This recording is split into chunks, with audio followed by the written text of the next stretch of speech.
We're going to go ahead and begin the discussion. So thank you everyone for joining today's panel discussion, Forced Like Jesus Christ to Flee, How Families Are Affected by Forced Displacement.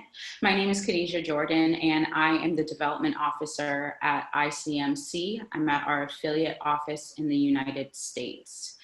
I will be facilitating today's discussion. We have a number of panelists that will be speaking from their personal experiences as well as their experience on the ground. And we also have our Secretary General and the President of our U.S. affiliate office, Monsignor Robert Vitillo, on the call. Okay, well, good evening, everyone, and thank you for joining us, and special thanks to Khadija and to Julia and to all who collaborated to coordinate this, this webinar. You all are very welcome. I'll just very briefly tell you a little something about the International Catholic Migration Commission. But when I look at the participants lists, many of you are associated with our member bishops' conferences or other partner Catholic organizations working with refugees. So I'm really happy to see so many of you on the list for tonight. We were founded in 1951, almost 70 years ago, by Pope Pius XII, and he gave us a mandate to coordinate a network of existing Catholic organizations, and especially the bishops' conferences in the world that were responding to refugee and migration emergencies. And it was a worldwide mandate.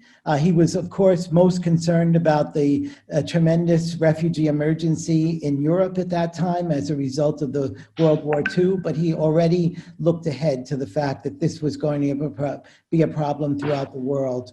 And so he asked us to protect and serve uprooted people, and regardless of their faith, race, ethnicity, or nationality. So maybe I could then just say a little something about this 106th World Day of Migrants and Refugees. And it was founded by Saint Pope Pius X in 1914, 106 years ago. That's one advantage of being from a very long living church, and I hope it lives for much longer as well, as long as we have this world to live in. He again wanted to raise awareness about the situation of migrants and refugees in the world. That was prophetic in that really we were in the midst of a world war at that time that took many lives, but also left many people displaced and refugees. The first papal message on this day was given by Pope St. John Paul II in 1985, and he decried the dehumanization of migrants and refugees and said we needed to create an environment of respect for their fundamental human rights. Then I think that we really are needing to highlight this issue of promoting the rights and dignity of people more now than ever before. And so I'm really grateful to Pope Francis that he's continued this tradition. And this year he reminded us especially of the 45.7 million internally displaced people, and then of the 35 million refugees and stateless persons that we have in the world. He gave us the theme of forced like Jesus Christ to flee. So that's the major theme that we will have during this webinar, and with our own special focus on forcibly displaced families. Thank you very much. Thank you, Monsignor, for giving that background on the World Day and also introducing individuals to the International Catholic Migration Commission. Like the Monsignor said, we are focusing on displaced families today, and that is so crucial to so much of our work. So with that said, I'm actually going to dive into introducing our wonderful panelists that come from a number of different backgrounds and also affiliations. So in no particular order, these are panelists. On the call, we have Maha Ganni. She is a former ICMC deployee. She was born in Kuwait to Iraqi Catholic migrants. Maha's life has changed when in 1990, Iraq invaded Kuwait. In 1991, she was separated from her family and became a refugee in Spain. In 1994, she immigrated to Canada, where she was reunited with her family. Her passion to help others and her personal experience as a refugee led her to join the International Catholic Migration Commission, where she became the first participant in our deployment scheme. Our next panelist is Sister Kochurani Joseph, or Sister Rani, as some people may know her. She's a program manager at Catholic Bishops' Conference of India's Office of Labor. Sister Rani is a member of the North Indian province of the Sisters of the Holy Cross, Msgr, and holds a Bachelor of Law and a Master of Social Work. She has reached out to refugees in Delhi as a pro bono legal advisor for women and unorganized workers, and has been addressing the immediate needs of displaced persons since the start of COVID-19. Since March 2020, Sister Rani has been at the Commission for Migrants North Region in India. Also on today's call is Yadviga Kirdzik. She's our program manager at ICMC Jordan. Yadviga joined ICMC Jordan in June 2019. In her position, she ensures successful planning, implementation, and programmatic and financial monitoring for ICMC's protection, livelihoods, and basic needs projects. She's responsible for leading activities to identify vulnerable refugees and Jordanians for all ICMC Jordan programs. Yadviga is an emergency response professional with a broad expertise in program management, capacity development, protection mainstreaming, child protection, gender issues, accountability, and intercultural communications. Last but not least, Father Fidèle Sanon. He's the Secretary General of the Episcopal Commission for the Pastoral Care of Migrants and Refugees, Burkina Faso. Father Fidèle was born in Bobo Dioulasso, the second largest city of Burkina Faso, where he later was ordained as a priest in 2004. Since his ordination, Father Fidèle has exercised his ministry in several parishes and institutions of his diocese. Father Fidèle currently serves the parish of Notre Dame of the Assumption of Nassau Kumi. At the moment, Father Fidèle is a coordinator of a humanitarian aid project for displaced persons and families in the central and northern regions of Burkina Faso. Welcome to all of our panelists. Thank you so much for being here today. Oh, and I'm just going to stop sharing my screen and move on to our question and answer section. So this goes to all panelists. What are the core challenges displaced families face? And what do they encounter in their host community? And we're actually going to start with Sister Rani, if you could answer that question. Yeah, this COVID-19 pandemic wreaked havoc in India, particularly to the displaced families, the migrants, and the refugees. For the displaced, I would say it has added fuel to the fire, as these poor people were already struggling to make both ends meet. Displacement as a result of large developmental projects has surely resulted in a transfer of resources from the poor class to the more privileged.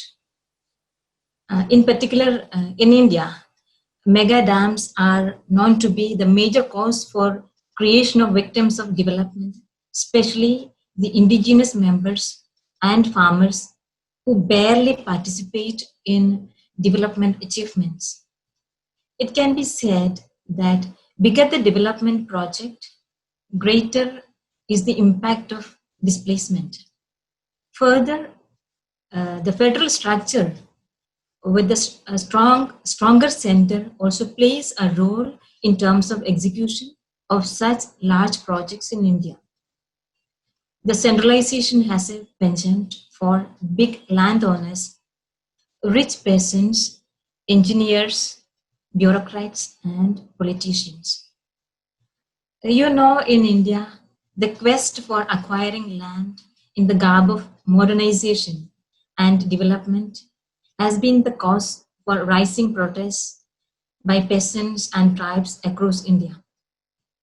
Focusing on economic, social, and cultural issues is crucial for creating links and networks. This is ignored due to the new environment. These manifestations and violence are increasingly calling into question the greater good. The displaced children and their families in urban settings may find it difficult to access basic services including housing, protection, and education. The problem stems from discrimination and stigmatization, lack of documentation, financial barriers, inadequate information about available services, and difficulty in navigating the systems. And coming to the needs of the displaced families, demolitions, as I said earlier, for the mega projects have irreparable loss to the farmers. They have no access to agriculture and farming now. So, looking for other works which they are neither skilled for nor desired for have forced them to opt to do it, that which they have not known. Another betrayal to the migrants which displays them is that I have really now experiencing and seeing, witnessing, is that the land mafias have been allocating property to the interstate migrant workers in semi-urban and outskirts of urban areas. And ignorance of law and legal documents on the property have made the poor to buy the land without proper documents and construct on the same land their dream home, and thus allowing the government to demolish their homes built with their hard-earned money. So there are very many displaced people right now during this pandemic in Delhi and the near state Haryana. Illegal mining and the like have displaced the indigenous people. Their rehabilitation or compensation is yet to be given to them. The government has promised time and again they would compensate, but till now we have not seen. In the recent past, amidst the pandemic, we painfully witnessed the demolition of the houses they built in the states of Haryana and Delhi. So the immediate need for them is food and shelter. That part we do right now with our limited resources. We are unable to provide food on a regular basis due to fund constraints. And again, natural calamity has left many homeless in the coastal areas and other flood-prone areas. Their immediate need too is food and shelter and medication. COVID-19 intensified the sufferings of all these displaced people.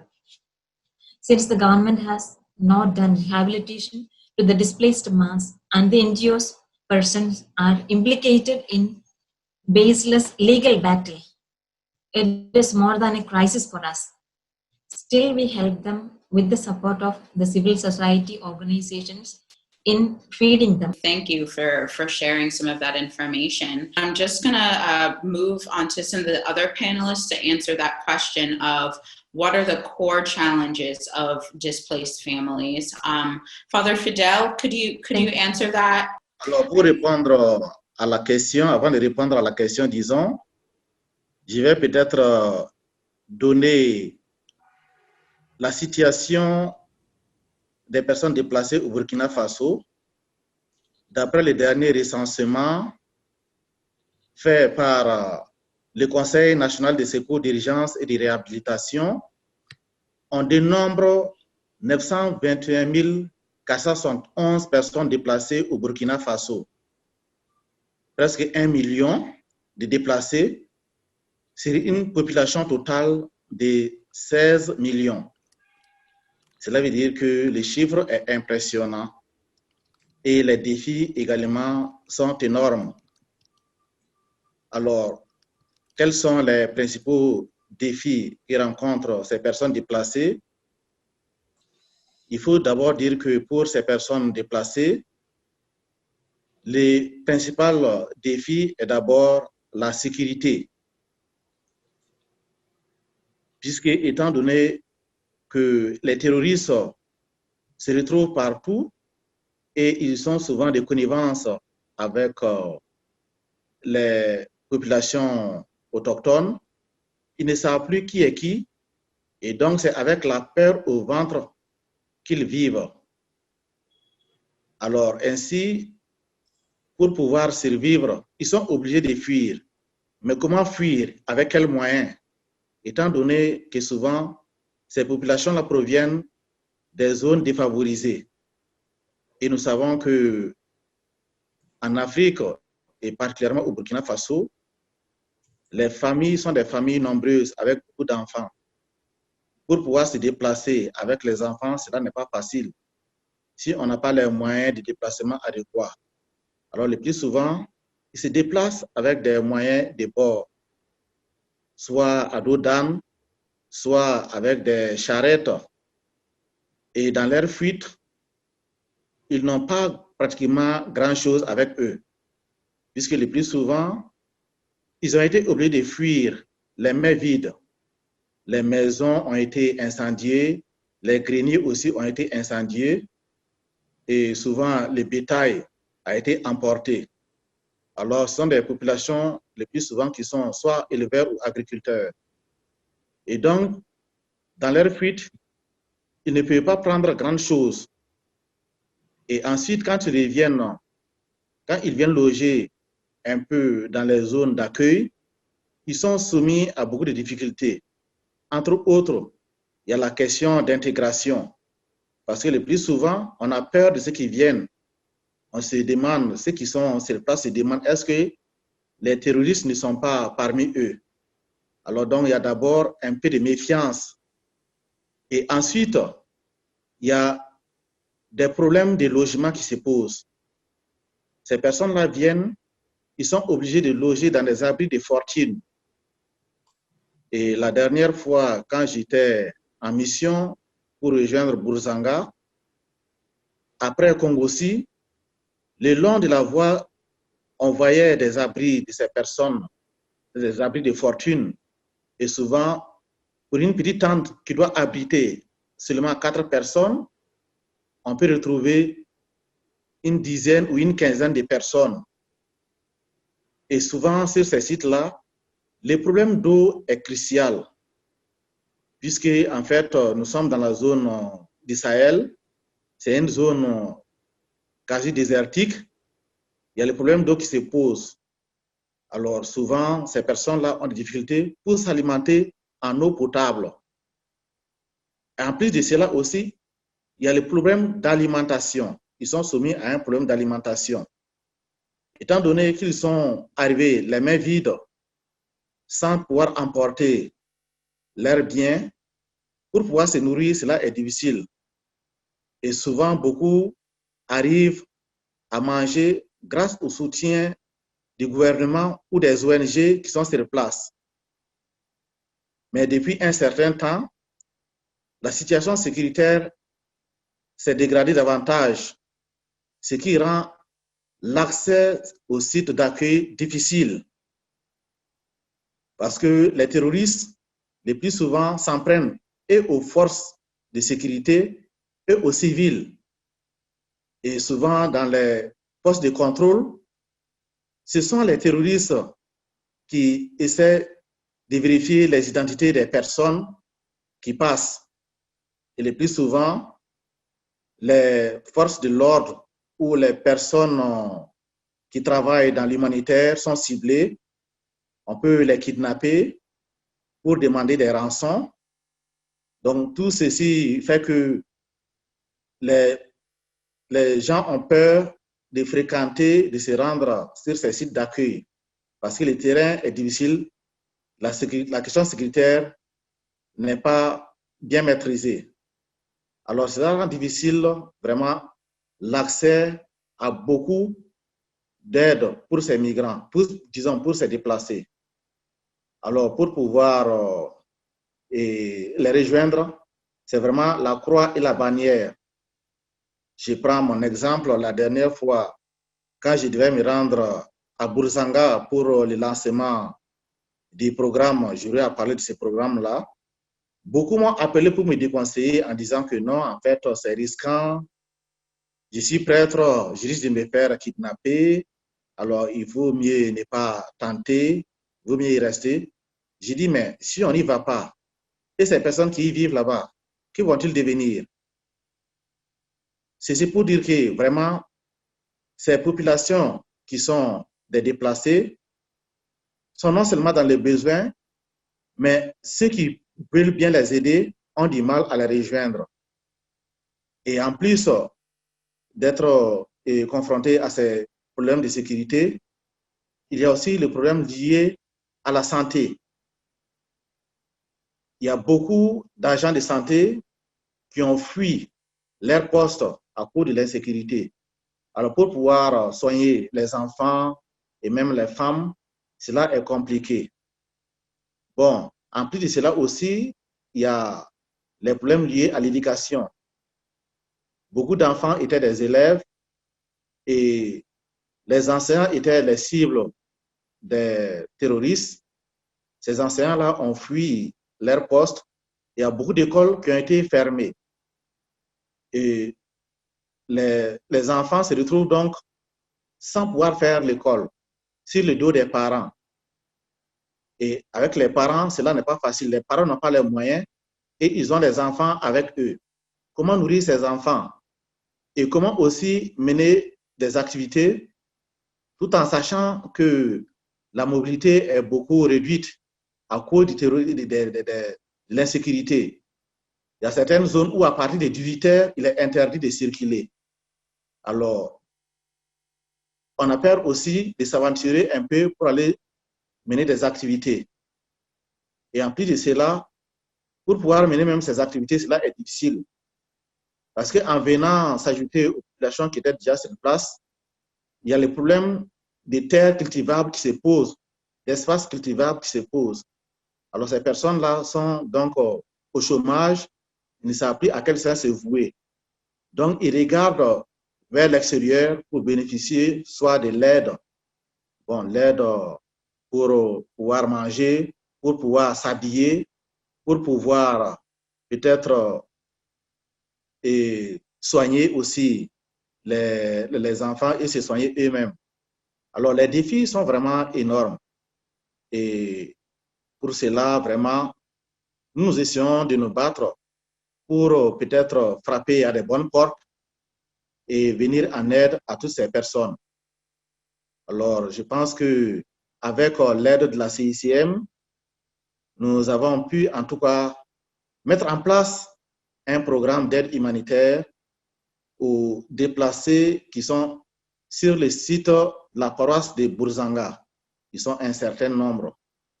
Je pourrais revenir sur ce programme plus en détail si le temps le permet. Alors, merci pour votre attention. Thank you so much, Father Fidèle. I'm going to ask Maha and then Yadviga if you can also answer the question. So far, we've heard, displaced families can't access basic services like education and healthcare. There's a lack of food, there's a lack of documentation and a lack of information. There's a need for shelter, medication, tying to that access to basic services. And also very unique in Burkina Faso is the fear that's there, not being able to tell who's a terrorist or not. That's safety has become a huge challenge for these families as well. Maha, Yadviga, could you add to that if you have anything else? Hi, good morning, everyone. Good afternoon, good evening. It's Yadviga, Program Manager at ICMC Jordan. I hope you hear me well. Yes. Great. Just to add that, as you know, during the flight into Egypt, that Jesus Christ himself experienced with his parents the tragic fate of the displaced and refugees, which is often marked by fear, uncertainty, and ease. And unfortunately, in our own times, millions of families can identify with this sad reality. Vulnerable families here in Jordan, where I'm currently based, as well experience fear, isolation, stress, anxiety, food insecurity, lack of access, or limited availability to basic services, as has been mentioned by previous panelists, including shelter, health, education, livelihoods opportunities, and lack of documentation and legal status. And often they revert back to the negative coping strategies, including child marriage and child labor and violence, among others. Their settling process is far from easy here in Jordan, as they struggle to adequately address both pre-existing vulnerabilities of the host population and of those who have been displaced. For those, just a quick background, Jordan is hosting the second highest number of refugees per capita globally. And currently there's more than 746,000 persons of concern in Jordan, including Syrians, Yemenis, Iraqis, Sudanese, Somalis, among others. Although a number is quite steady, relatively for the past several years, however, financial resources are shrinking, and as level of public debt continues to rise and international support is really decreasing. As Sister Rani rightly pointed out, that especially now during COVID pandemic, the already pre-existing difficult situation is exacerbated and is really much worse. Thank you.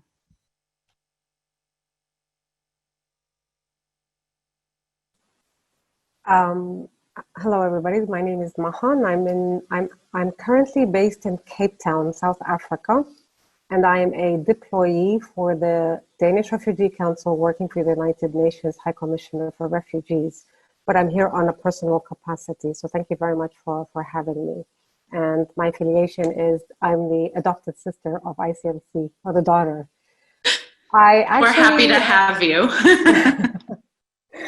I said, we're Catholic, we can't get divorced, right? Basically, I think everybody summed it up, and everybody gave really vital input. And I think it's just, we have to recognize that not only refugee crisis, but Mother Nature's crisis is here to stay. And globally, you know, if you look at everybody, what they've said, everybody has, basically it runs down to that people are risking their lives in a desperate attempt to escape either conflict or violence in pursuit for a better life. And I think that's, I can't add anything else to what my colleagues have already added. So I think that would be my sentence. Thank you. No, thank you, Maha. I think that was actually a beautiful summary of, you know, there's so many contexts to consider. So our next question is, how do programs adapt to the needs of displaced families? We already heard a little bit about the approaches being taken from Sister Rani. So maybe let's pick it up from there. Sister Rani, answering that question of how do programs, or the programs that you work with in your case, adapt to the needs of displaced families?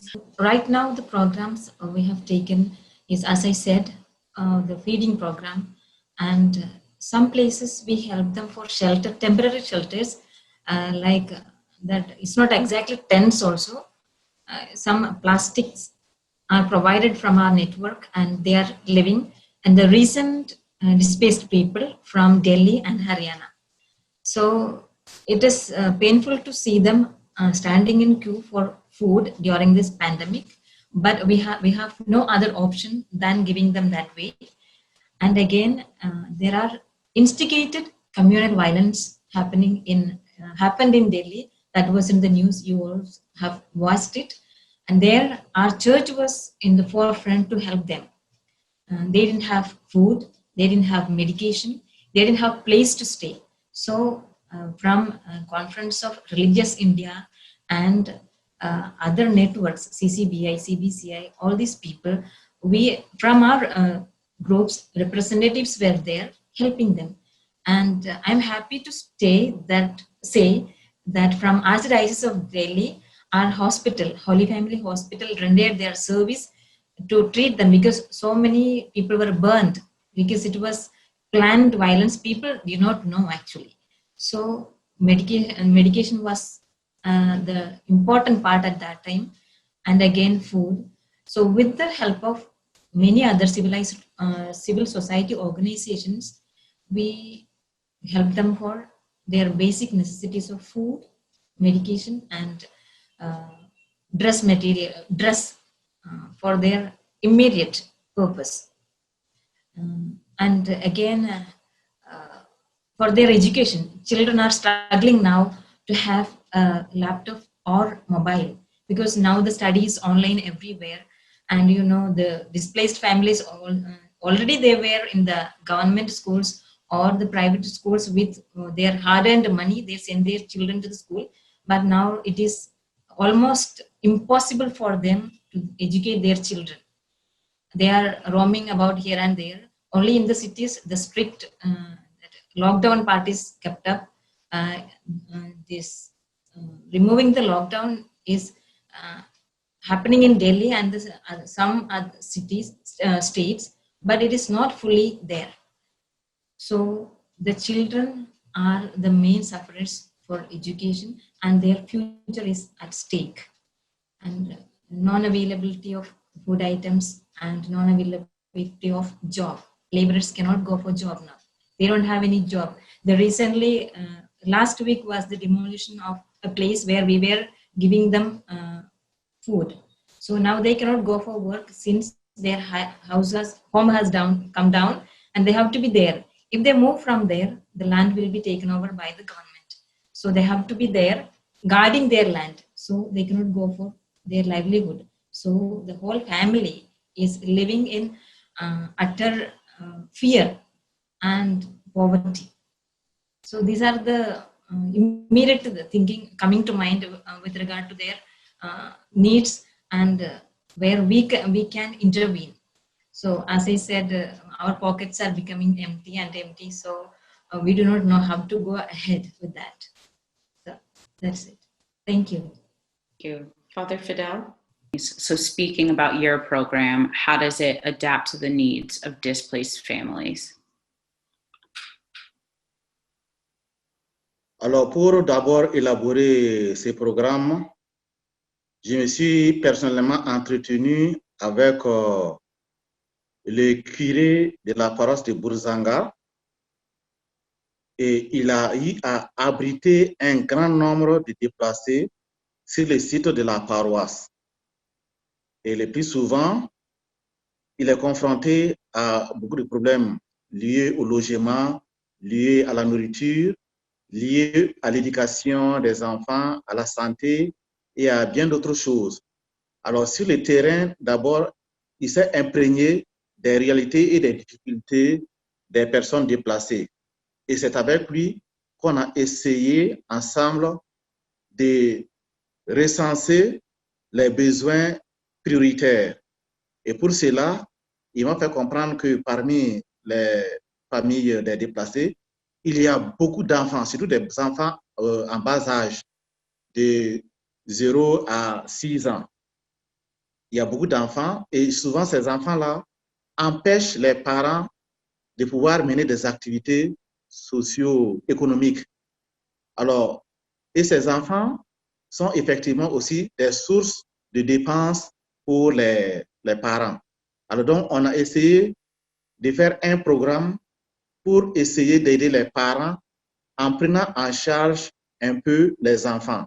Donc pour cela, on a demandé à ce qu'on aménage un centre au niveau de la paroisse pour interner dans la journée au moins 80 enfants à qui on va leur apprendre à faire la lecture, à faire des jeux, afin qu'ils se sentent un peu en situation de normalité et un peu libérer les parents de ce poids qui leur pose, qui est posé sur eux.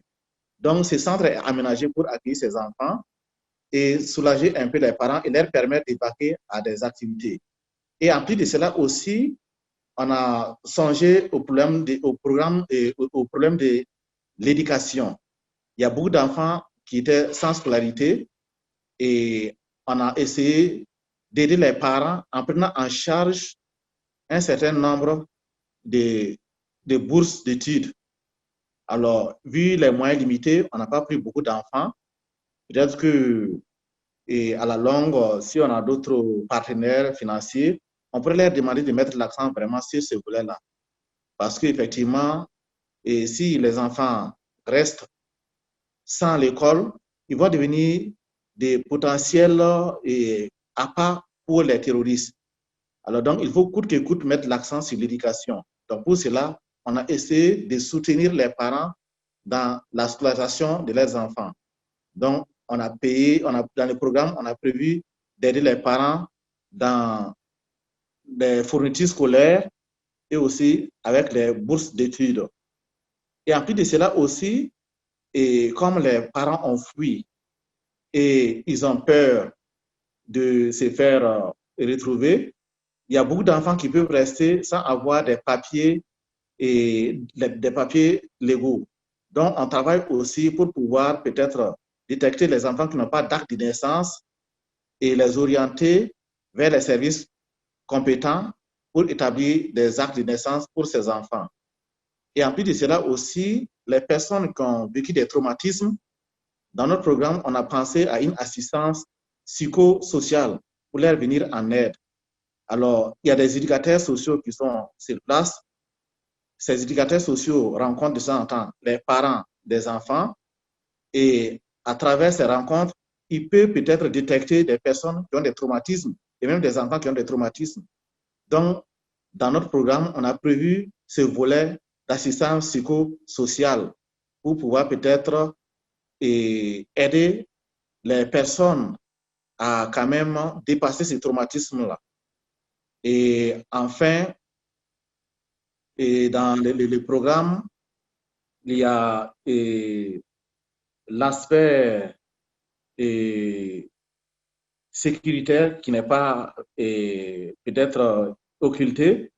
On a demandé quand même à ce que les autorités compétentes, les responsables de la sécurité puissent quand même avoir un regard sur ces centres qui abritent les enfants-là, pour que ces enfants-là même se sentent déjà en sécurité. Parce que s'ils ne se sentent pas en sécurité, ils vont tout le temps peut-être essayer de fuir pour rejoindre les parents, ainsi de suite. Donc, en fait, on a tout fait pour que ces enfants se sentent à l'aise, que les parents aussi sentent que les enfants sont bien à l'aise. Et en fait, ils ont beaucoup confiance en l'Église catholique parce qu'ils se disent qu'en fait, avec l'Église catholique, ils sont sûrs d'être protégés et ils sont sûrs d'être suivis sans distinction de religion ni d'obédience. Alors pour cela, nous avons essayé de travailler en nous basant d'abord sur les besoins du milieu. Voilà pourquoi on a passé par le curé qui est sur place là-bas, qui est en contact direct avec ces personnes. Et c'est lui, en fait, qui est le répondant, parce que moi, je ne suis pas sur place. Et on est régulièrement en contact pour pouvoir peut-être gérer les questions qui seront soulevées par les uns et les autres. Pour le moment, tout se déroule bien. Et je profite de l'occasion pour dire vraiment merci à la CICM qui nous a soutenus pour peut-être mettre en place ces programmes. Disons que c'est vraiment notre premier programme que nous mettons en marche grâce à la CICM. Alors, nous allons tout faire pour que ces programmes réussissent. Et le jour du lancement, il y avait quand même un grand nombre de personnes qui étaient venues pour peut-être marquer leur joie et surtout, en tout cas, leur soutien pour ce programme qui vient les aider. Alors, disons en tout cas que le programme a été bien accueilli par les populations et avec eux, nous pensons que nous allons pouvoir les mener à bon terme. Merci bien. Thank you so much, Father Fidèle. And I've just shared the link to the ICMC website that talks a little bit more about our partnership with you in Burkina Faso so that more people can read it for context if they need it. Yadviga, I'm just going to move on to you. Sure. We adapt our programs through understanding and analyzing vulnerable family needs. You have to know in order to understand, as Pope Francis calls us to respond to the pastoral challenge. When we talk about migrants, refugees, and displaced persons, all too often we stop at statistics. But it's about real people, as we know. If we encounter them, we'll get to know them and we'll get to know more about them. And knowing their stories, we'll be able to understand them. So I would like to tell you a brief story about Sarah's family and her small 2 children, and another baby on her way, who was seeking refuge in Jordan after moving from a shelter to another in the governorate of Dara in Syria. She was explaining, while we were in Syria, we kept on running away from the conflict, fearing giving a preterm birth in light of absence of proper health care. We saw it was the best for us to come to Jordan. Upon the arrival to Jordan, the family settled in Ajloun, north of Jordan, and later in Irbid. It was difficult to find a proper shelter, and with the help of a local imam, the family found a place to live in. To fight the cold, the family had to rely on a wood heater due to the limited finances. Unfortunately and sadly, child was born with a heart condition as a result of such extreme and unremitting stress and malnutrition experienced by mother. Sarah and her husband tried their best to treat their child. However, he died at the age of 4. The loss of the child came as a shock to the family, and Sarah's husband could no longer work properly to sustain his family despite working 2 jobs.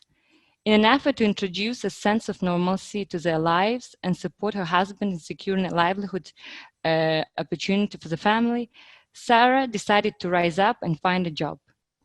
In her search, Sarah found a job at a local tailor, but her pay stood humble in comparison to her family's daily expenses. Therefore, hearing about ICMC's Jordan livelihoods courses from her sister and believing that these courses would boost her chances of finding a better paying job, Sarah decided to register with us. Following her decision, Sarah completed ICMC's Jordan tailoring courses, which is one of the activities under the livelihoods program that here we provide, funded by US Bureau of Population, Refugee and Migration. And upon completing the courses, Sarah received certificates from us and the local partners in Irbid, in addition to the sewing machines that we provided and the necessary tools so she can jump and start her new career. She said to us, "Thanks to ICMC, I was able to rise up and help my family to overcome the loss of our child. Though I am still in the beginning of my career, doing mainly repairs for the local ladies, I hope my career will pick up so that I can supply for my family." And she added, "In the same way ICMC has helped me, I'm trying to help my husband to overcome his loss through teaching him to sew. I hope one day we'll be able to open a successful sewing workshop for ourselves." This is just one example how ICMC Jordan supports families by providing vocational training courses and linking these individuals like Sarah to job opportunities.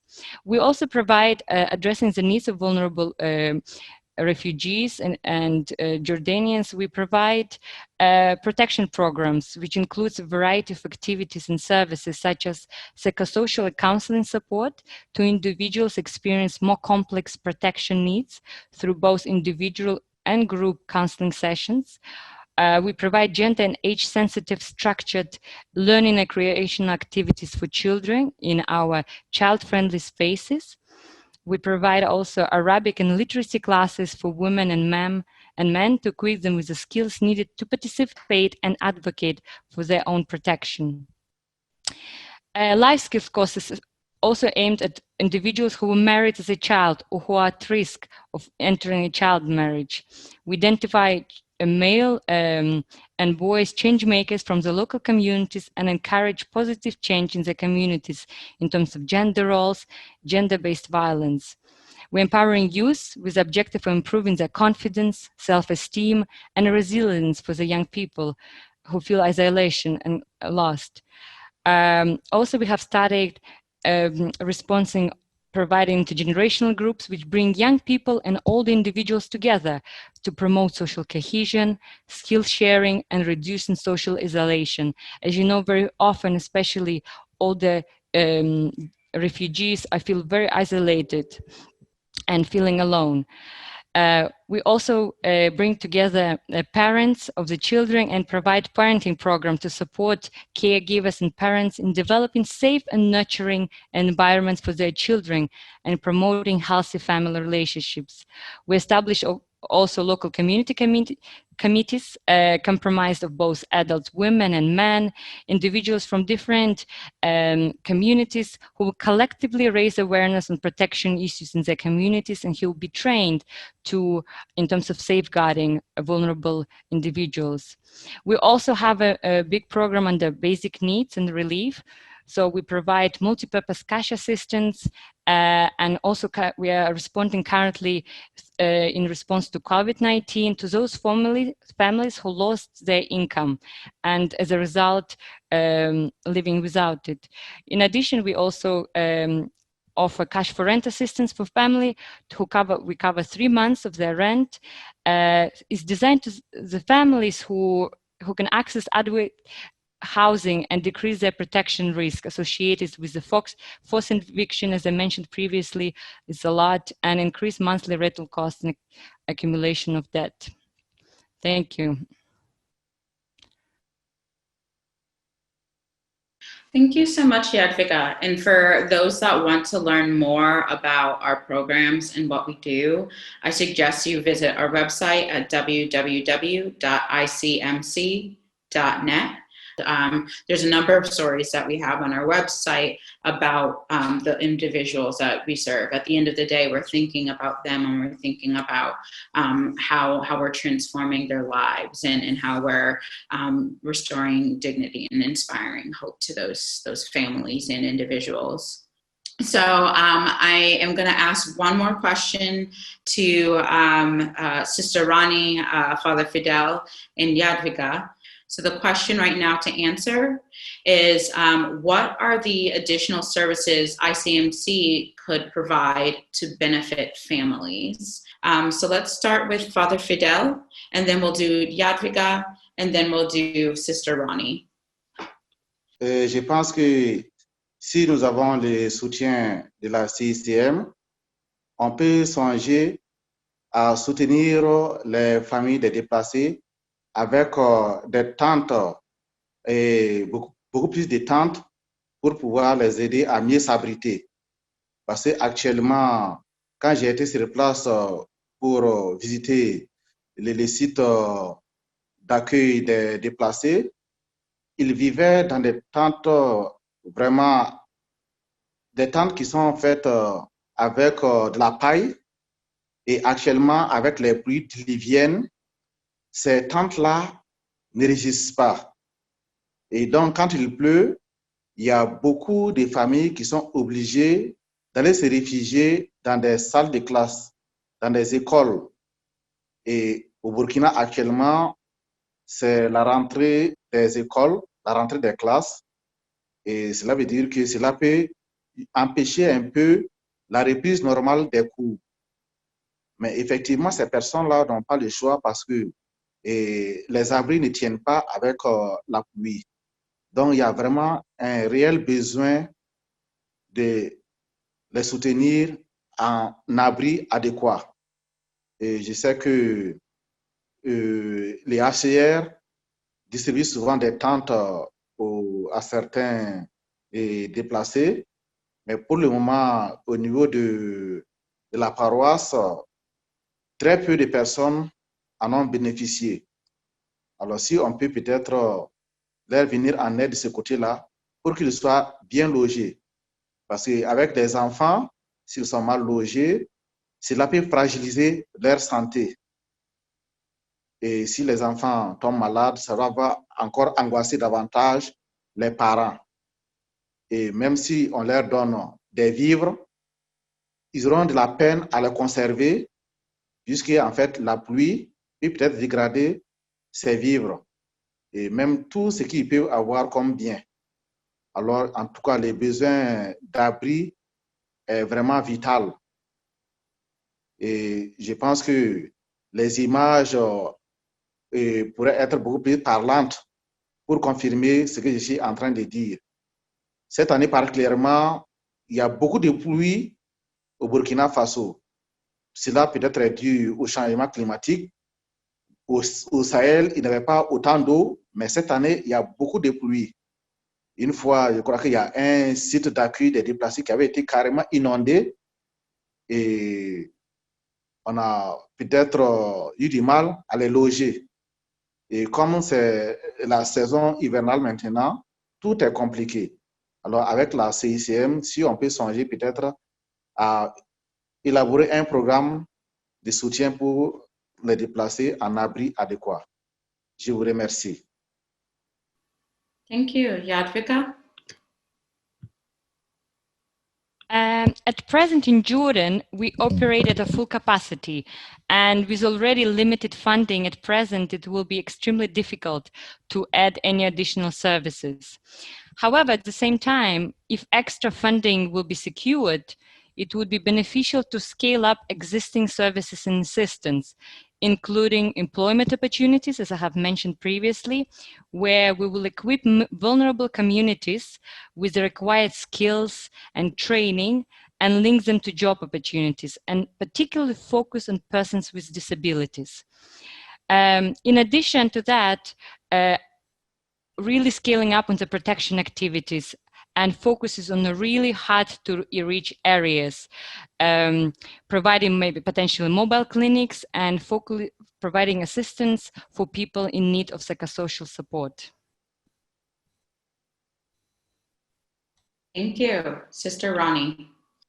Resources, the first and foremost, and the important fact and the need, we are lacking resources in India for food, for education, and for shelter.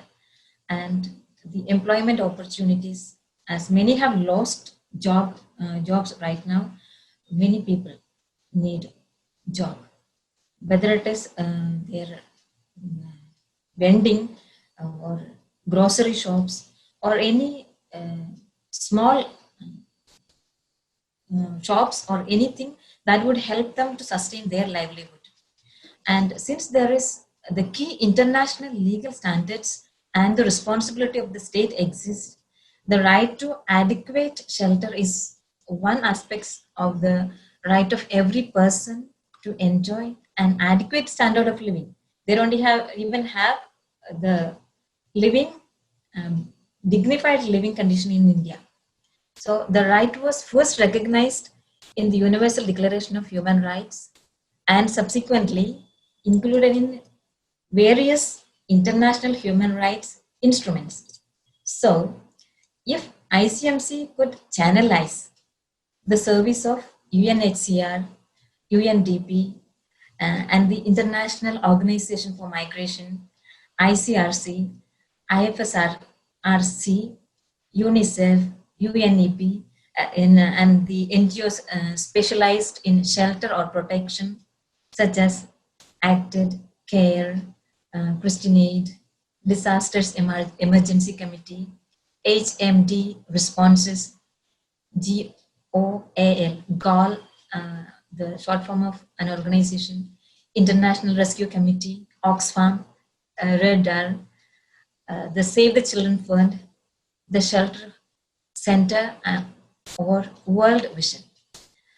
If some of these above said organizations could be approached, and then this could help our Indians to raise their living standards up. I would also strongly recommend that ICMC should start an office in India.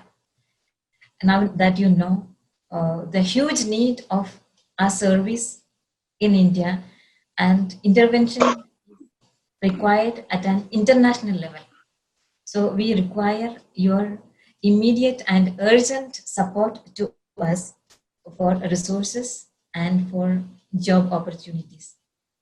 So these are the things we humbly expect from ICMC. Thank you. Thank you. No, it's great to hear everyone's kind of dream big of what can we do if, you know, one day we had all of the resources, or if one day we had all of the individuals that could actually expand and implement these programs. And we are just so aware that there are so many people in need, and we are so aware of how we could serve them, but we also know that funding and having people available to help is one of our greatest barriers. So thank you for sharing some of those ideas of how we can expand and serve individuals in the future. I'm now going to shift gears to someone that's on our panel that's been silent for a while, and that is Maha, because as she mentioned before, she's speaking from her personal experiences today. So I'd like to start by saying I'm from the Christian minority in Iraq. We were 9% of the population, but I was born and raised in Kuwait. So we belong to the Chaldean ethnicity. By default, we're Catholics. I'd like to start first by saying Shemet Baba, Brona, Ruhut Qudsha, Kha Ilaha, Amin, which is basically in the name of our Father, the Son, and the Holy Spirit. So I come from the north. My parents originated from the north of Iraq, which is a very small, tiny village. But still, we're very proud to be from there.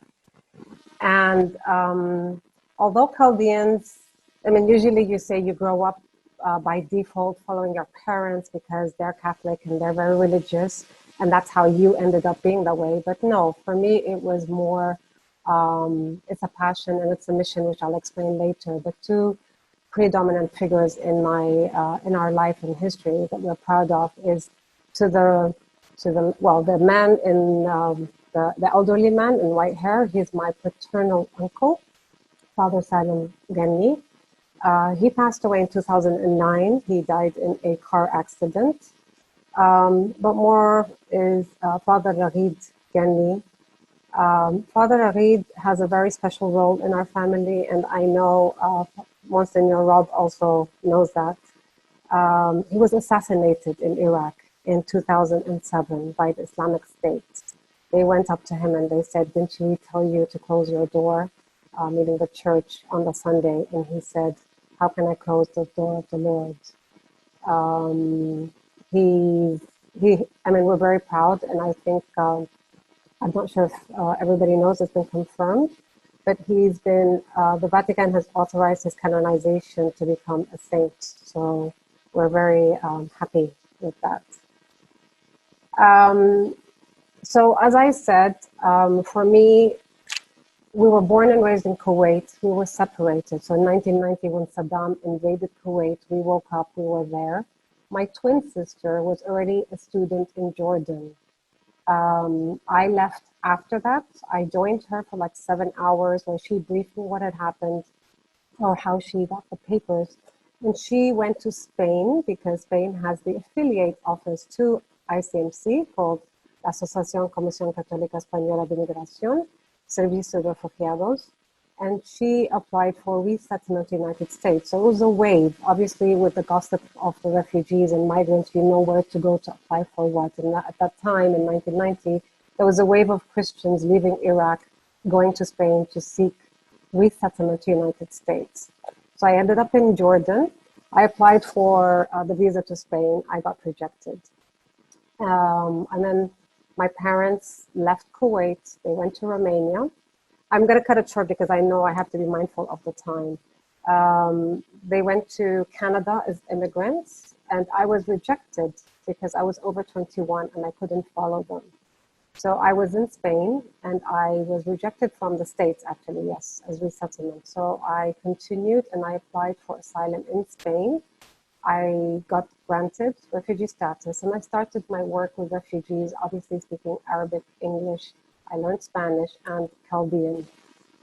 In '94, the Canadian Embassy offered me immigration to Canada, and I went and I reunited with my family until ICMC joined with PRM, the Bureau of Population, Refugee and Migration, wanted to initiate with the United Nations High Commissioner for Refugees the resettlement program for the Middle East.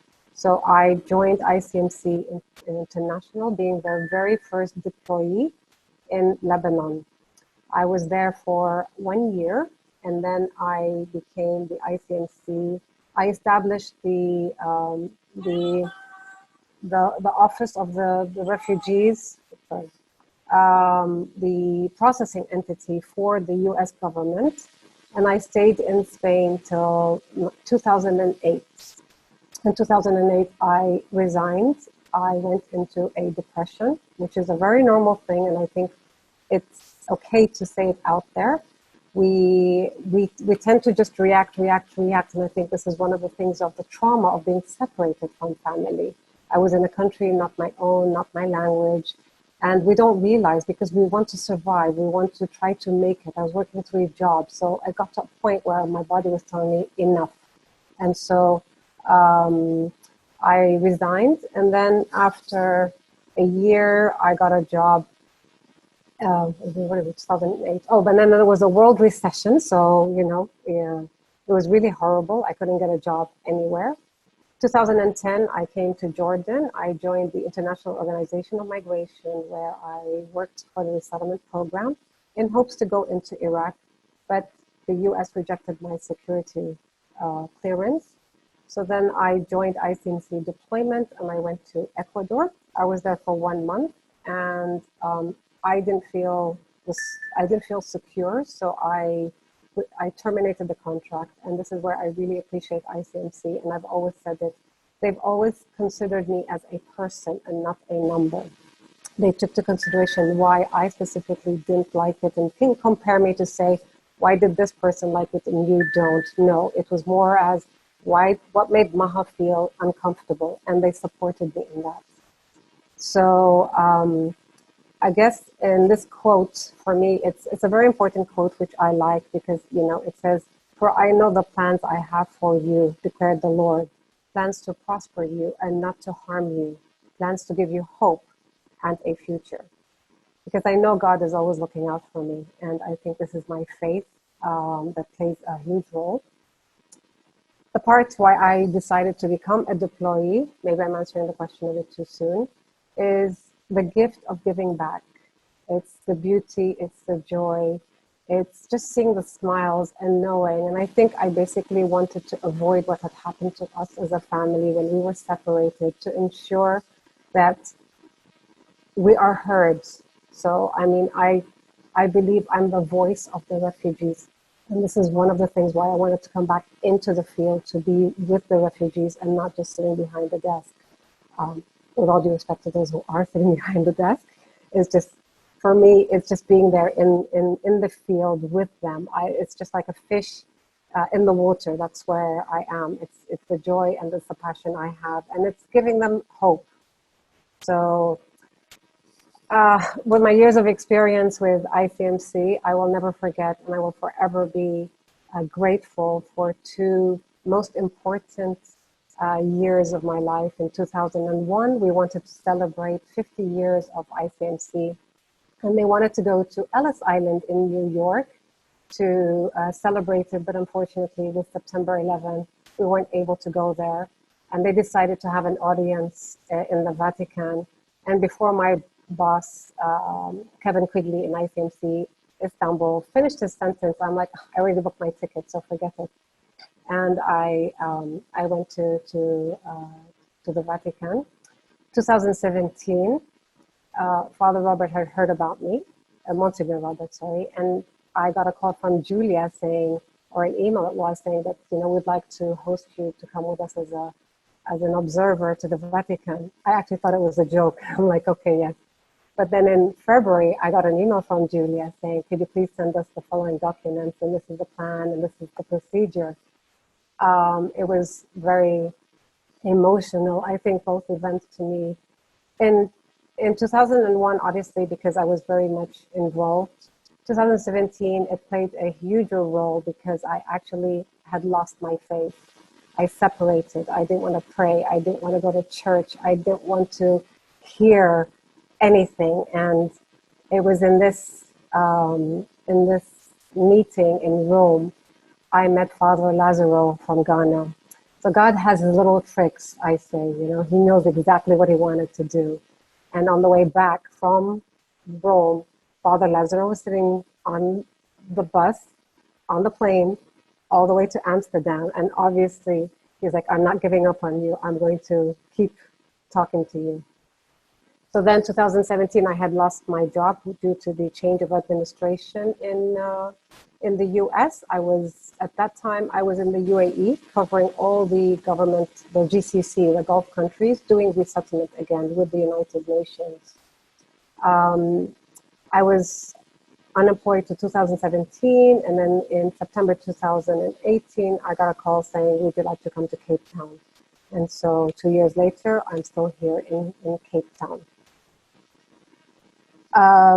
After that, I became, again, I was very strongly motivated, and I made this bracelet in Arabic, which says, Lord, I have no one but you, because it is truly amazing. I think I will never deny it. I mean, we never know, we never understand what happens. And I think the most important thing is when I speak to the refugees or when I talk to them is to show them I'm no different from them. I mean, look at COVID, what happened to us.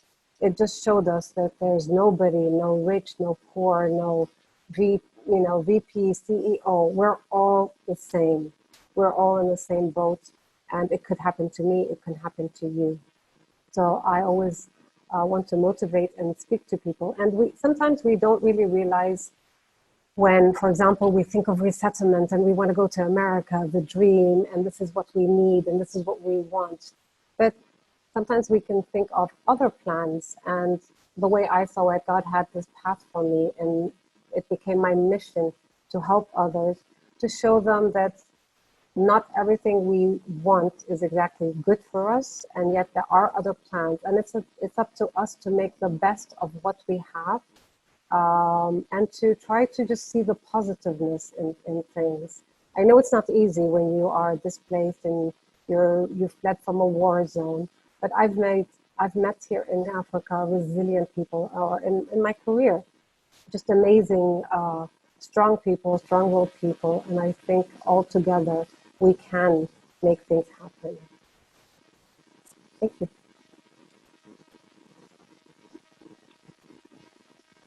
Thank you so much, Maha, for that presentation and sharing your story. I mean, it's powerful and it's incredibly personal, and I think it also gives us some perspective on, who are the people we serve. One follow-up question.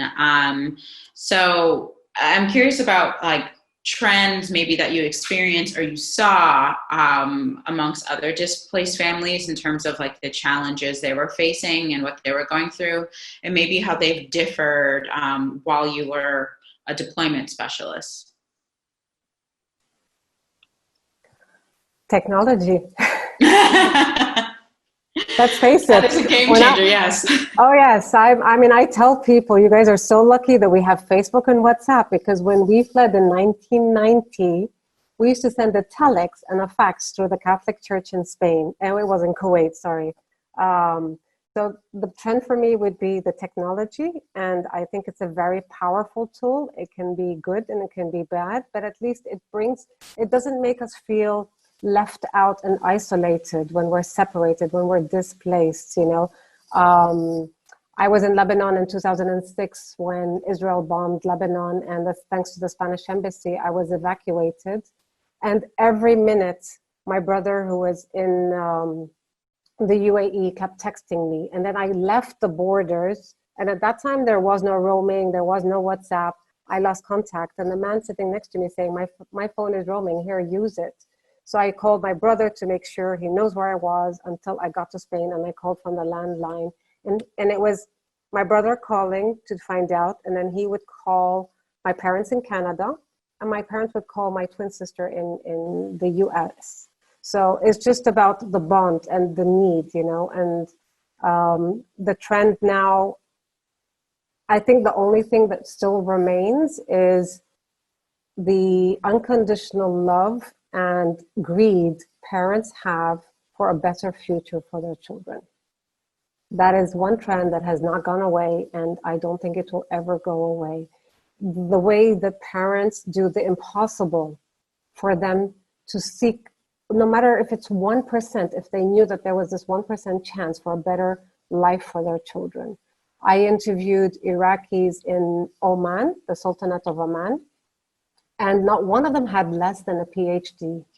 And I was looking at them, and I was interviewing them to be resettled to the States. And I said, why? When you get to the States, you will not be able to work in your degrees. And they said, our children. You know, it's like when you're playing football and it's extra time. So they're like, for us, this is extra time. It's the goal for our children. And yes, I mean, it's not an easy job for parents. And I really, yeah, I don't know how they do it. Thank you for sharing that. And I do think that's an incredibly important message, and yeah, understanding what those relationships do and how they drive our resiliency there. We just have one more question that we're going to ask our remaining panelists. So the last question for the panelists is, you know, what could we expect to see from your programs next? Sure. For ICMC Jordan, we have designed a 2-year program, so which aims to strengthen the resilience of conflict-affected population, like women, girls, men, and boys. And we try to improve the social and economic well-being of the most vulnerable population. And the program will provide skills building opportunities and facilitate access to resources, knowledge sharing, assistance in protection, basic needs, education, and livelihoods. We have mainstream protection objectives throughout each project of its program sectors and activities, empowering individuals to claim their rights, develop protective environments, access quality services, and cultivate sustainable livelihoods. Our program is built on principle of community engagement. So this is why we'll strive to engage much more and closely working with community-based organizations, where members of the community will build their capacities to actively prevent and respond to co-protection issues within their local society. This can be through our plan to establish protection committees that I have mentioned previously, through engaging men and boys as change makers in the society, on gender equality efforts, providing safe spaces for children and young people, planning local initiatives, and building the skills of parents and caregivers to cultivate healthy and nurturing home environments. We are supporting survivors of those at risk of child marriage and their family members to curtail circles of gender-based violence. We are developing all our programs in existing relationship with the local communities-based organization, and engaging them equally strengthens their capacities on different aspects in order to contribute to our project aim. In terms of COVID-19 response, as you know, we had to adapt very quickly our programming to remote, and we deliver all our activities in combination through remote delivery, through, for example, our some of our counseling or protection, for example, psychosocial support is provided both individually, of course, maintaining social distances and taking all the safety measures, but at the same time, also remotely through the phone. And the same is with some of the protection activities. So we are trying to provide combinations with both in personal with people, but with small numbers, but at the same time remotely, where our project participants feel safer. Thank you.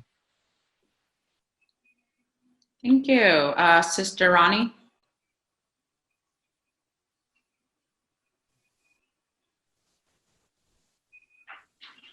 Yeah.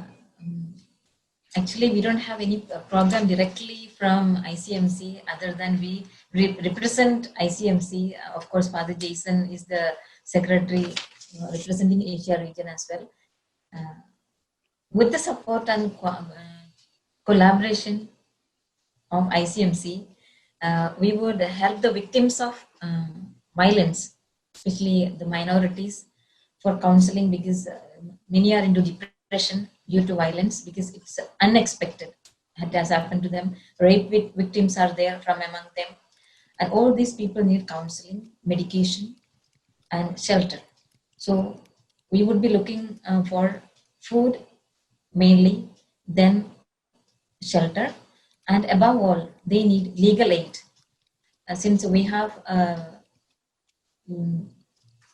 organization of lawyers, we are able to help them with legal aid in the high courts and Supreme Court.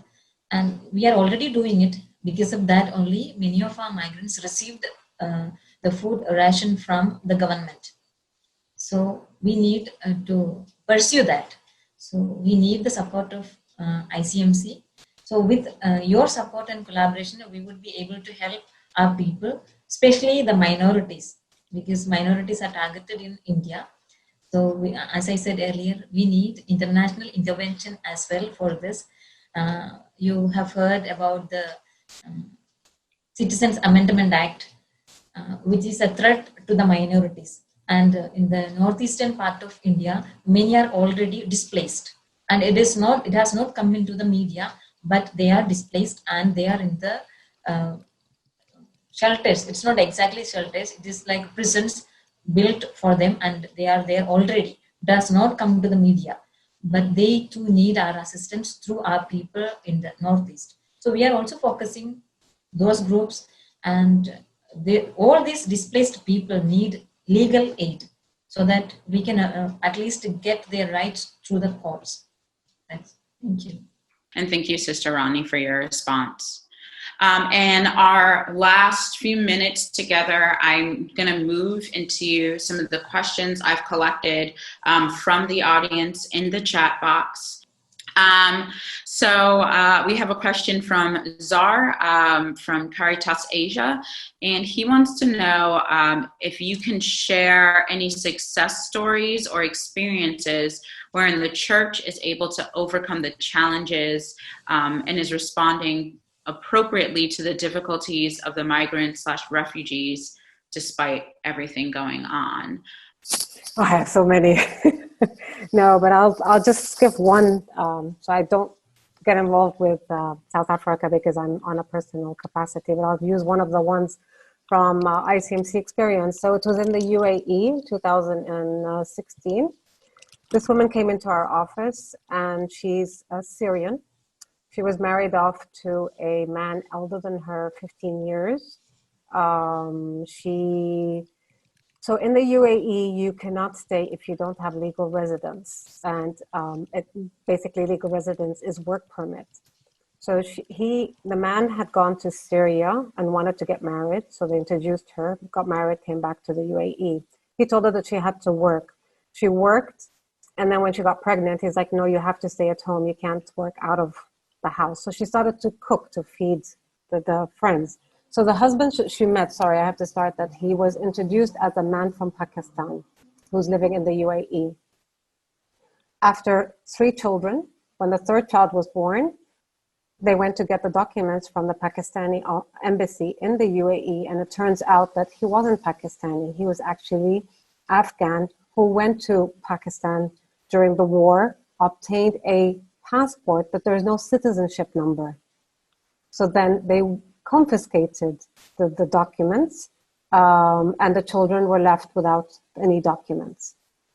He became very abusive, and she wasn't educated. She managed to educate herself, read all the laws of the UAE, and she tried to maintain and try to get jobs. So she started to teach girls within the facility where she was living, just by driving.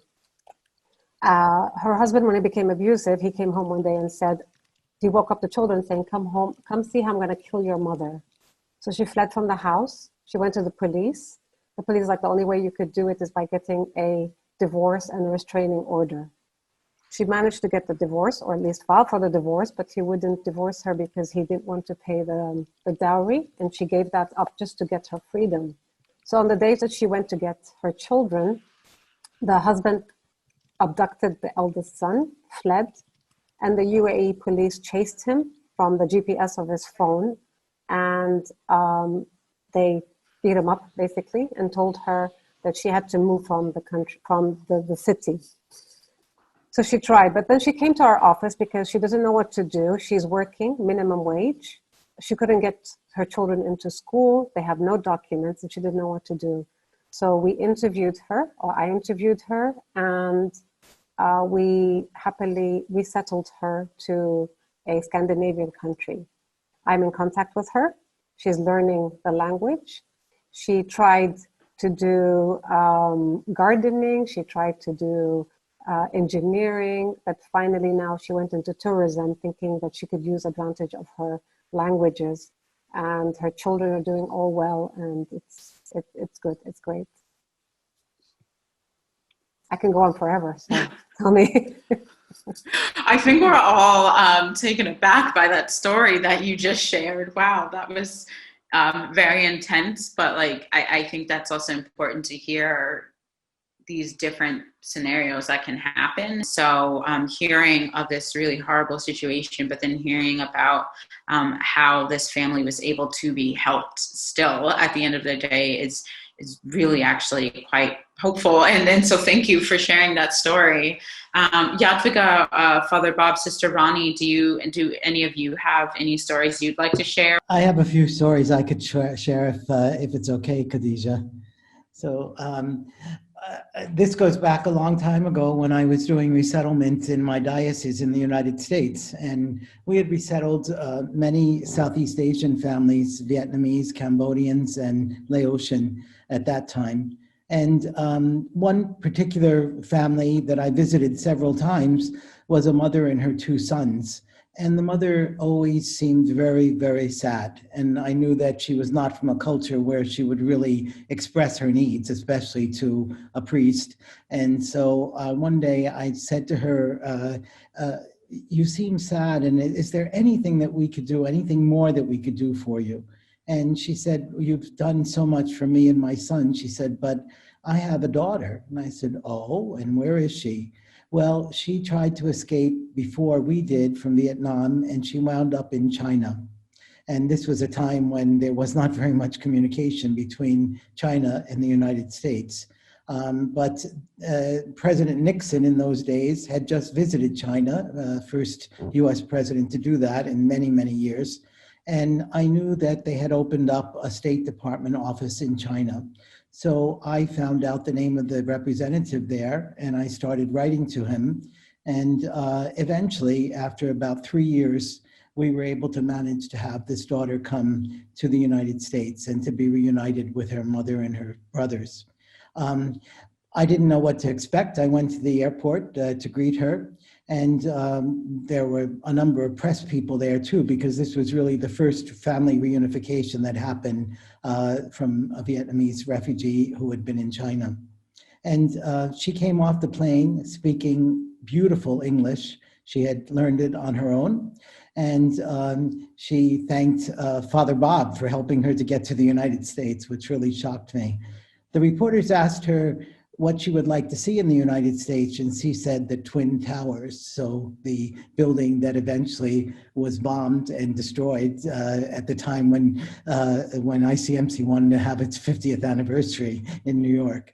And we were invited then by the Twin Towers people I was invited to go with her and to visit there. It was the first time I got to visit it as well. But the wonderful story is that, I mean, she was a brilliant young woman. And very often I would ask her to come to speak about her refugee experiences. She wanted to become a television news reporter. I left and went to work in Rome, so I don't know what happened, but I knew that this was a success. And there were so many of those success stories. And yet, I'm really happy that we're focusing on families tonight, because a few months ago, I was asked to give a talk at the UN about refugee families. And I started looking up statistics, and no agency kept statistics on the number of families there were who were refugees. We only talk about individuals. And yet every refugee I ever met speaks about their families, whether they're with them or they're not with them.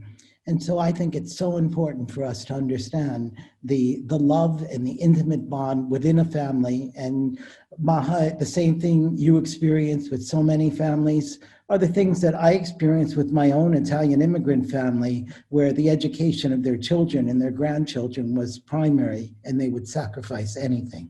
So it's really, really important that we could keep our focus on the families and keep those bonds of love together. Thank you so much for that, Monsignor. That was really beautiful to hear. So I'm just going to move into a next question. Someone asked about how we work with kids that come from different backgrounds and different languages and different cultures, and how we help them integrate into education systems and their new countries and education systems. And I'm actually going to ask Father Bob to talk about this. Well, for many years now, almost 40 years, we've been involved in helping to educate refugees to know what country they were going to, what experiences they would have. And we educate both the adults as well as the children. So I was involved in some of this work in developing those very early cultural orientation education programs when we were operating a huge education program in Bataan in the Philippines, where we had refugees from all over Southeast Asia who were being processed to go to the United States or to Australia, to Norway, to Canada, and we organized these education programs. The children adjust very quickly. It's really the parents that have a real difficulty. And also then that creates tensions between the children and the parents, because the parents want to retain much of the old ways, which is important, but the children want to have new friends and experience new culture.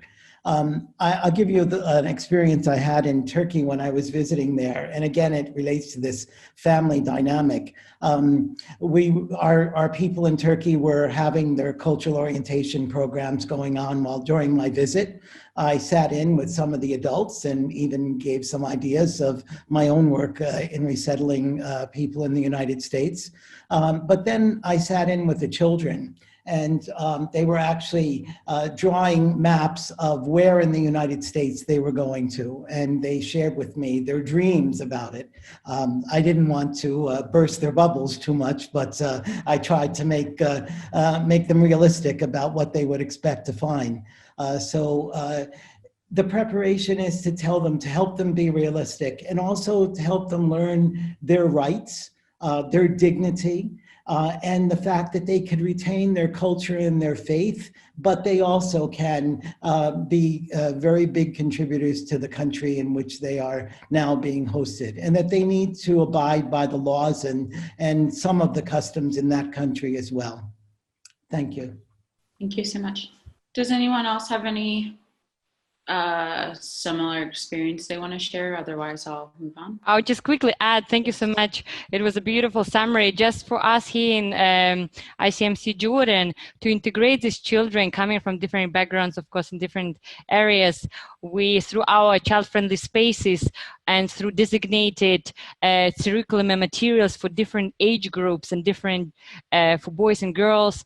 So we provide different topics. We cover different areas. We talk about rights, like Monsignor Vitillo just pointed out. We talk about social cohesion, about the relationship between their peers. So it's very much integrated and thought through in different, that understanding through that they're coming from different backgrounds. At the same time, we also work with parents. So we provide Arabic and literacy classes to support them with their education.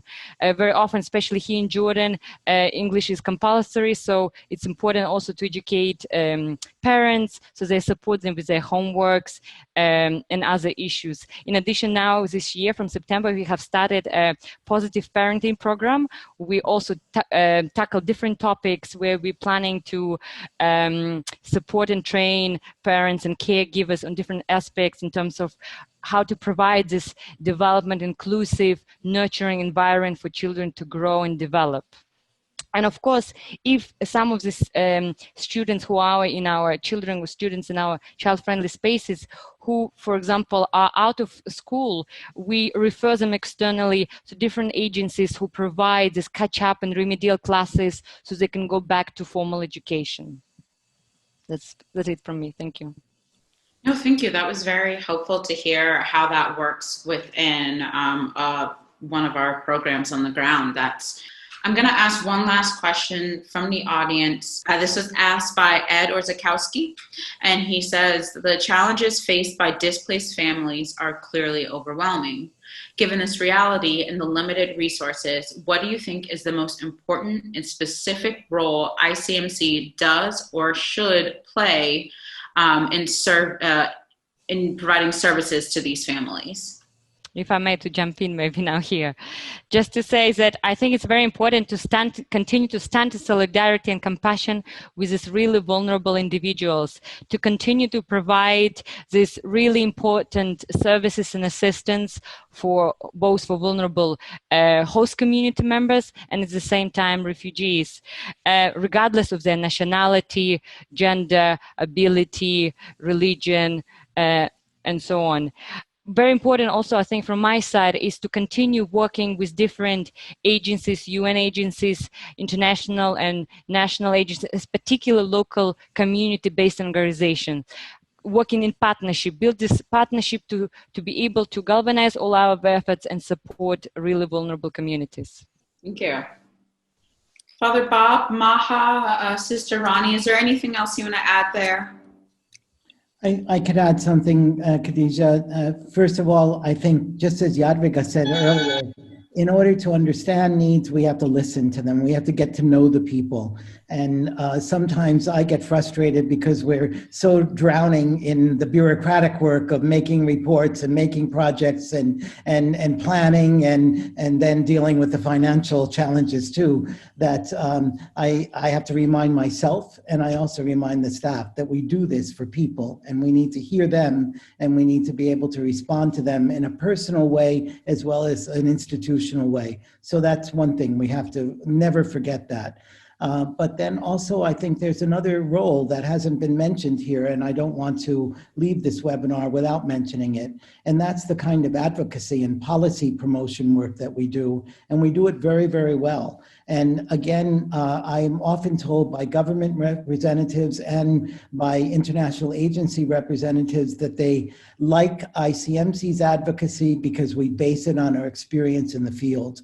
And many, many other organizations do a great job in advocacy, but they've never been to the field. They never even talk about to the people that they're defending their rights. I'm not against their defense of the rights. It's more that I think we have to do it based on our knowledge of the people. And we do that also not only in our own terms, but ICMC also is very proud to be able to convene civil society on the implementation of the Global Compact for Migration, on also implementation of Global Compact for Refugees, and on a whole action committee of agencies from all over the world that are trying to promote a just and fair migration system at the global level, at the United Nations and in the European Union as well. So I think those are also very, very important things we do that don't always get the same kind of attention, and yet they're very, very necessary to make this a better world and to be sure